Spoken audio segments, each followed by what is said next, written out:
Saudara-saudara yang dikasih Tuhan, sebelum kita memasuki pelayanan firman, mari terlebih dahulu kita memohon pertolongan Roh Kudus. Kita berdoa. Saat ini istimewa bagi kami ya Tuhan, karena sebagai keluarga kami dapat kembali bersekutu bersama-sama untuk memuji Tuhan dan merenungkan sapaan firman Tuhan. Saat ini kami menyiapkan hati kami untuk menerima firman Tuhan. Biarlah hati kami seperti tanah yang gembur, yang membuat benih firman tumbuh subur dan berbuah dalam hidup kami setiap hari.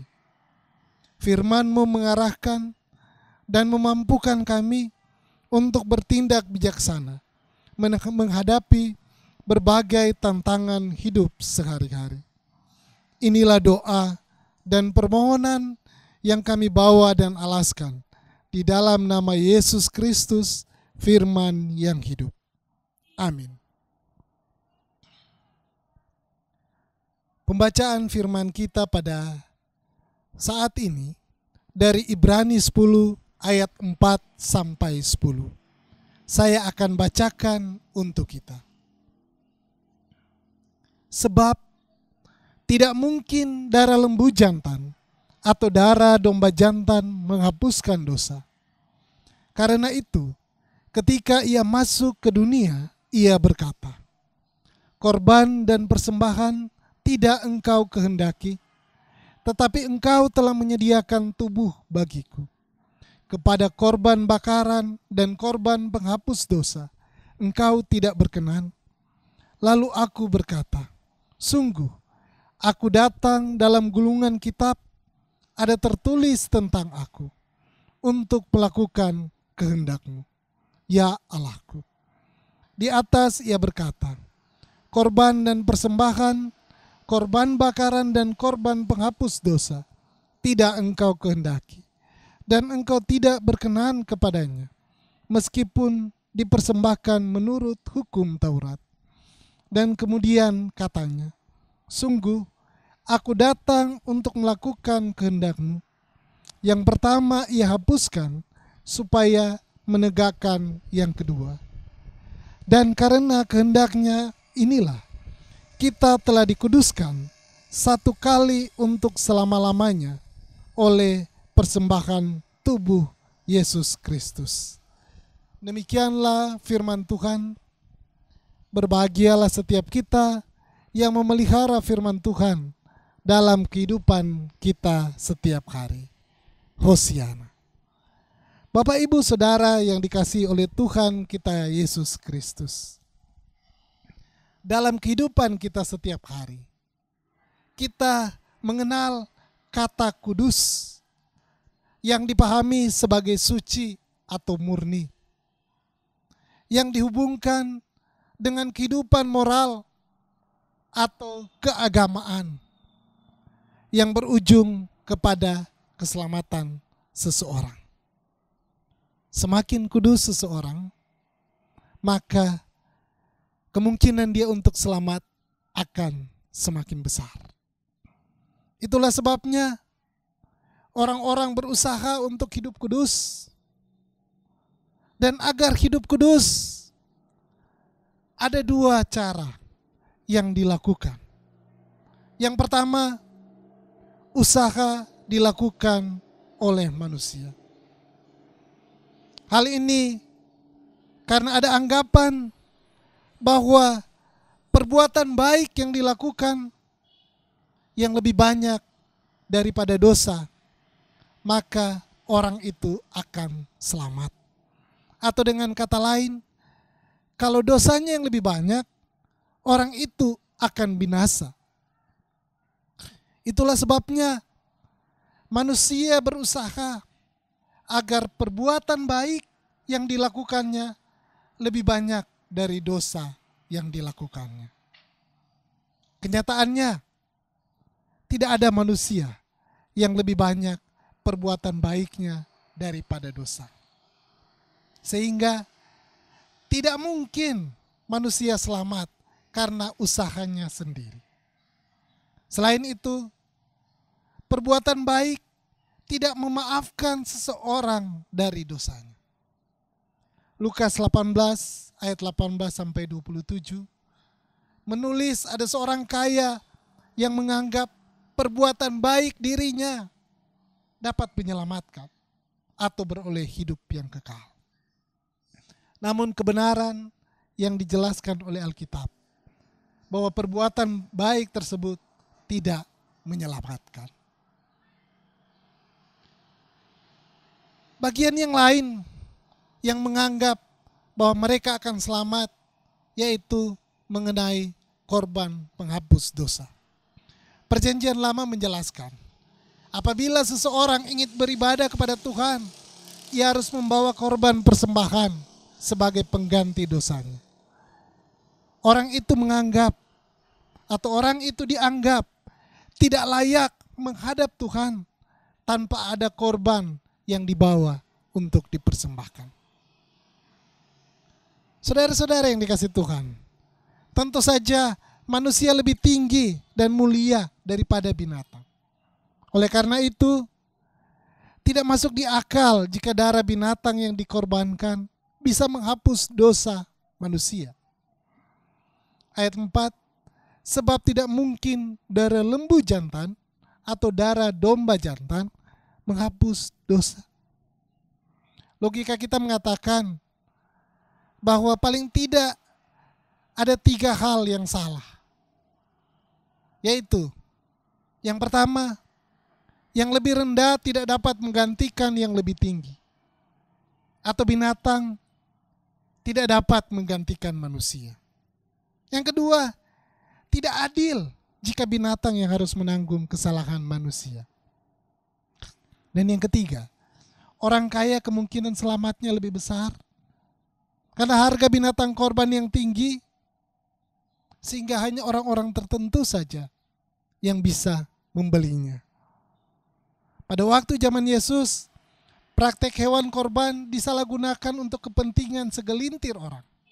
Itu sebabnya Yesus menjungkir balikan meja penukar uang. Walaupun demikian, itulah cara Allah menyatakan kehendaknya pada masa perjanjian lama.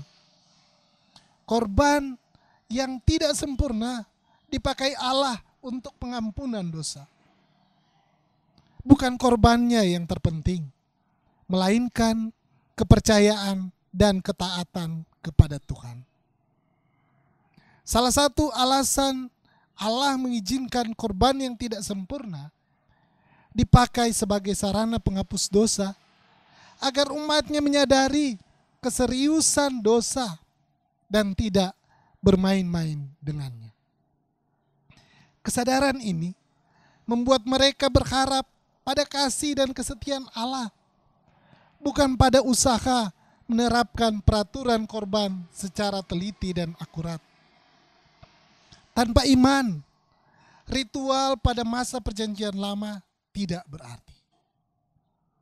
Dan yang kedua, yang dilakukan untuk mendapatkan keselamatan atau hidup yang kudus adalah dengan kasih karunia Allah melalui pengorbanan Kristus satu kali untuk selama-lamanya.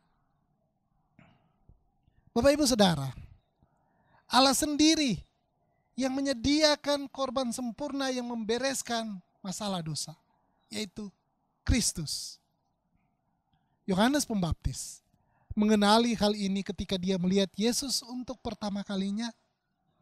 Yohanes 1 ayat 29 berkata, pada keesokan harinya, Yohanes melihat Yesus datang kepadanya dan ia berkata, lihatlah anak domba Allah yang menghapus dosa manusia. Kristus dengan ketaatan penuh mengerjakan kehendak Bapa. Oleh sebab itu, sesuai dengan kehendak Bapa, setiap orang yang percaya kepadanya telah mendapatkan keselamatan satu kali dan berlaku untuk selama-lamanya. Ayat 10 mengatakan, dan karena kehendaknya inilah kita telah dikuduskan satu kali untuk selama-lamanya oleh persembahan tubuh Yesus Kristus. Kita dikuduskan oleh Allah.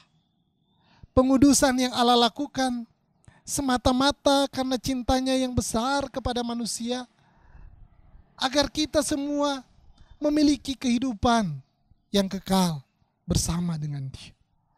Bahwa Allah menerima siapapun menjadi umatnya tanpa memandang status sosial, ekonomi, dan hal lainnya. Setiap manusia berharga di mata Allah. Jemaat yang dikasihi Tuhan, kekudusan itu adalah anugerah. Hal ini berarti kudus adalah prakarsa Allah, bukan hasil kerja keras manusia. Tapi tidak cukup sampai di situ. Orang percaya perlu meresponi kekudusan yang dianugerahkan bagi kita, yaitu dengan cara kasih, yaitu mengasihi Allah. Bagaimana cara kita mengasihi Allah? Kita rindu untuk selalu memelihara hubungan dengan Allah melalui membaca Alkitab, berdoa, beribadah dalam situasi apapun. Jemaat yang dikasihi Tuhan, saat kita diminta untuk menjaga jarak dan melakukan kegiatan dari rumah, kita punya waktu yang cukup untuk membaca Alkitab, berdoa, dan beribadah. Termasuk kebaktian rumah tangga yang dilakukan oleh setiap keluarga. Dengan kata lain, kita mendapatkan kesempatan untuk terus mengasihi Allah. Dan yang berikutnya adalah mengasihi diri sendiri dan mengasihi sesama. Jemaat yang dikasihi Tuhan, wujud kasih kita kepada diri sendiri dan orang lain terlihat dalam kebaikan-kebaikan yang kita lakukan. Kita melakukan social distancing atau di rumah aja. Bekerja di rumah, belajar di rumah, beribadah di rumah, dan melakukan tindakan-tindakan lain. Seperti mencuci tangan dengan sabun atau hand sanitizer sebagai wujud kasih kita kepada diri kita sendiri dan juga kepada sesama. Kita menjaga jarak agar tidak tertular dan juga tidak menularkan kepada orang lain. Saat ini ketersediaan APD atau alat pelindung diri untuk tenaga medis sangat terbatas. Dan kita juga bisa menunjukkan kasih kita kepada sesama. Salah satunya dengan memberikan persembahan yang digunakan untuk memenuhi kebutuhan alat pelindung diri tenaga medis. Supaya mereka tidak tertular dan persembahan dapat disalurkan.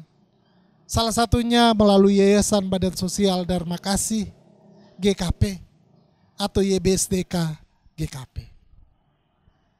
Saudara-saudara, dalam menghadapi situasi sulit karena pandemi virus corona, banyak saudara-saudara kita yang mengalami kesulitan ekonomi. Dan salah satu contoh mengasihi sesama yang dilakukan oleh gereja adalah menyiapkan mereka makan. Misalnya melalui warung yang akan menyediakan makanan maksimal 2 kali sehari. Dan itu sudah dilakukan oleh salah satu gereja untuk ojek online, untuk tukang becak, untuk pedagang kaki lima, untuk pemulung, untuk orang-orang yang kurang beruntung.